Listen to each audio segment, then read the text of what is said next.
जिस झारखंड को भारत का कोयला भंडार कहा जाता है, धनबाद, झरिया, बोकारो, रामगढ़ और हजारीबाग जैसे इलाके देश की ऊर्जा व्यवस्था में बहुत बड़ी भूमिका निभाते हैं। लेकिन सवाल ये है, झारखंड में हर साल कितना कोयला निकलता है, इसकी कीमत कितनी है और इसका फ़ायदा झारखंड को कितना मिलता है। जिस झारखंड की धरती से देश की ऊर्जा निकलती है, उसी झारखंड के लोगों की बिजली, रोजगार और विकास के लिए आज भी संघर्ष करना पड़ता है।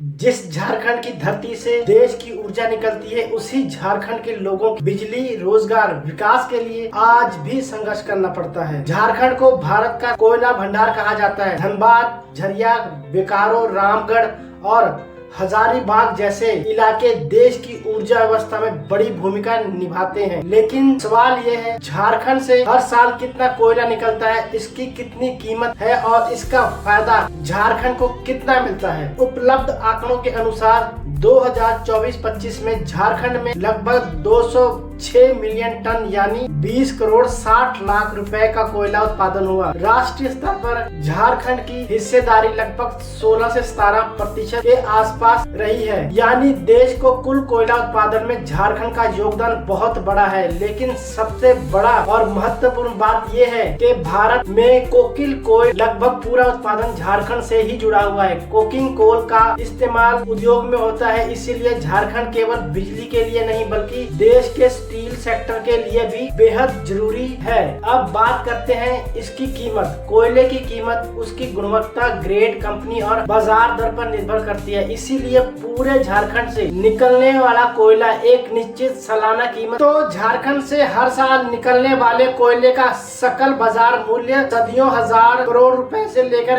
1 लाख करोड़ रुपए से अधिक हो सकता है। लेकिन पूरी रकम झारखंड सरकार के खाते में नहीं आती। इससे खनन कंपनी का खर्च, मजदूरी, मशीनरी, परिवहन और रॉयल्टी, डीएमसी फंड, एनडीआरएफ और केंद्र तथा राज्य सरकार के अलग अलग शामिल होते हैं। बड़ा सवाल यह है, झारखंड का कोयला झारखंड में ही रोक कर वहीं बिजली क्यों नहीं बनाई जा सकती? जवाब है हाँ, काफी हद तक ऐसा किया जा सकता है। अगर कोयला खदानों के पास बड़े बड़े आधुनिक पावर प्लांट लगाए जाए तो कोयले को दूर दराज के राज्यों में ढोने लागत कम हो सकती है। वहीं बिजली बनाकर हाई वोल्टेज ट्रांसमिशन लाइनों के जरिए देश के अलग अलग हिस्सों में भेजी जा सकती है। इससे 3 बड़े फायदे हो सकते हैं। पहला, कोयले के परिवहन पर होने वाला खर्च कम हो जाएगा। दूसरा, झारखंड में रोजगार, उद्योग और सहायक कारोबार बढ़ेंगे। तीसरा, राज्य को बिजली, टैक्स, रॉयल्टी और स्थानीय विकास के रूप में ज्यादा फायदा मिल सकता है। लेकिन इसका मतलब ये नहीं है कि पूरा कोयला झारखंड में ही रख दिया जाए। देश की स्टील प्लांट,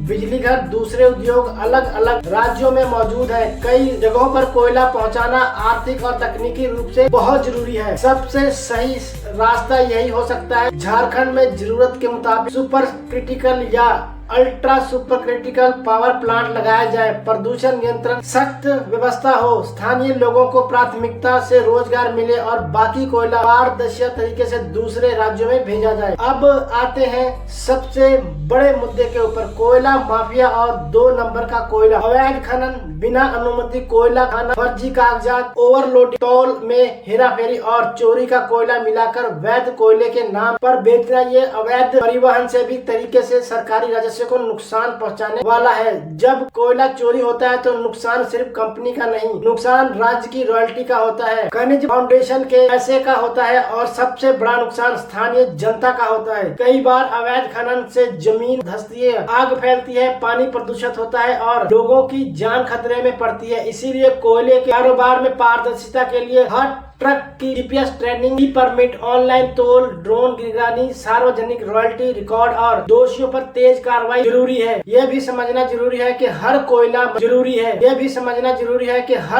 मजदूर या छोटा या कारोबारी माफिया नहीं होता। अवैध नेटवर्क और रोजी रोटी के लिए रोक करने वाले स्थानीय लोगों में फर्क करना बहुत जरूरी है। कार्रवाई बड़े संगठित गिरोहों, भ्रष्ट अधिकारियों और मिली भगत करने वालों पर होनी चाहिए। सवाल यह है कि झारखंड में प्राकृतिक संसाधनों से ज्यादा फायदा किसे मिल रहा है? क्या झारखंड को सिर्फ खनन क्षेत्र पर और प्रदूषण मिलेगा, या बिजली, स्टील उद्योग, रोजगार, अस्पताल और शिक्षा का मजबूत ढांचा भी मिलेगा। झारखंड के कोयले में पूरा देश रोशन हो सकता है। कोयला झारखंड का संसाधन है, लेकिन इसका लाभ झारखंड की जनता का अधिकार होना चाहिए।